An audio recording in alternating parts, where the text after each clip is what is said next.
अभी आर्य समाज के जिस समूह के साथ अहमदाबाद में हम प्रवृत्त हुए अपनी निवृत्ति के बाद, तो हमने देखा कि वहाँ जो उत्साही सज्जन हैं वो हर बार ये चाहते हैं कि किसी अनाथ आश्रम में जाएं, किसी हॉस्टल में जाएं, किसी कॉलेज में जाएं, किसी यूनिवर्सिटी में जाएं और वहाँ जाके कार्यक्रम करें।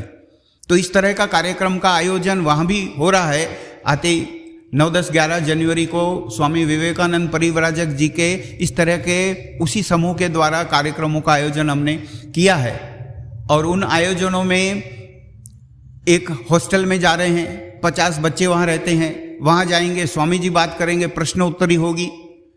तो वो व्यक्ति जो आज 12 साल का है, 10 साल का है, 15 साल का है, 20-25 साल बाद भी उसे ध्यान रहेगा कि एक स्वामी जी आए थे, वैदिक सन्यासी थे, स्वामी दयानंद सरस्वती जी की बात करते थे, आर्य समाज की संस्था से आए थे। तो वो जो उसका सुना हुआ वचन है वो कब उसके मन में प्रज्वलित हो जाए और प्रेरणा उसको देने लगे, आप कह नहीं सकते। आपकी स्मृति में आज से 10, 20, 30, 40 साल पुरानी बातें भी कहीं ना कहीं पड़ी होंगी, वो आपको कभी ना कभी याद आ सकती हैं।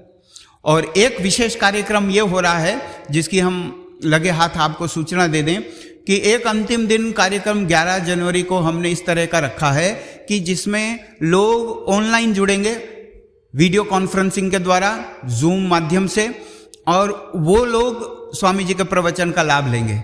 सामने तो कुछ 5, 7, 10 लोग ही होंगे। जो मुख्य माध्यम होगा, बड़े से टीवी लगे हुए होंगे, उनके सामने कैमरा, आप अपने मोबाइल पे, कंप्यूटर पे, टैबलेट पे जुड़ के सुन पाएंगे और अंत में जब प्रश्नोत्तरी की बात आए और समय मिले तो प्रश्नोत्तरी भी कर पाएंगे। और विशेष जो उसमें विषय रखा गया है, आप भी उस विषय में देखिएगा, आपको रस पड़े आगे चल के।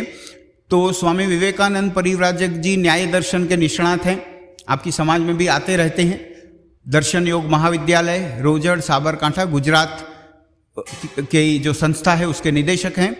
न्याय दर्शन में जब भी आध्यात्मिक चर्चा करें, एक व्यक्ति एक पक्ष रखे और दूसरा व्यक्ति दूसरा पक्ष रखे, तो वो किस नियम के आधार पे बात को साबित कर सकते हैं या उसको नकार सकते हैं, उस गुफ्तगू करने की, चर्चा करने की जो नियमावली है, उसकी जो पद्धति है, उस पद्धति को उस लेक्चर में वो बताने वाले हैं कि देखो, बोलने में, अपनी बात साबित करने में, दूसरे की बात को नकारने में कई बार हम कई गलतियां करते हैं, तब आध्यात्मिक चर्चा सफल नहीं हो पाती। तो जैसे शास्त्रार्थ होते हैं, शास्त्रार्थ करने में जो नियम लगते हैं वो न्याय दर्शन के आधार पे एक विषय को वो उठाने वाले हैं। उस विषय का एक प्रचार माध्यम हमने शुरू किया है, जिसकी एक पुस्तक भी उन्होंने लिखी है, सत्य की खोज। सत्य की खोज पुस्तक हिंदी में बड़ी विशेष पुस्तक उन्होंने 2-3 साल पहले ही लिखी है, कोविड के बाद उसका प्रकाशन हुआ है। तो उसका भी आप यहाँ समाज के द्वारा लाभ दे सकते हैं। और उस जूम वाली कक्षा का अगर आप में से जो प्रबुद्ध लोग न्याय दर्शन जैसे विषय में रस रखते हैं, तो हम पत्रिका भिजवा देंगे और उस पत्रिका के आधार पे अपना ईमेल पहले से भेज के भी आप जुड़ सकते हैं।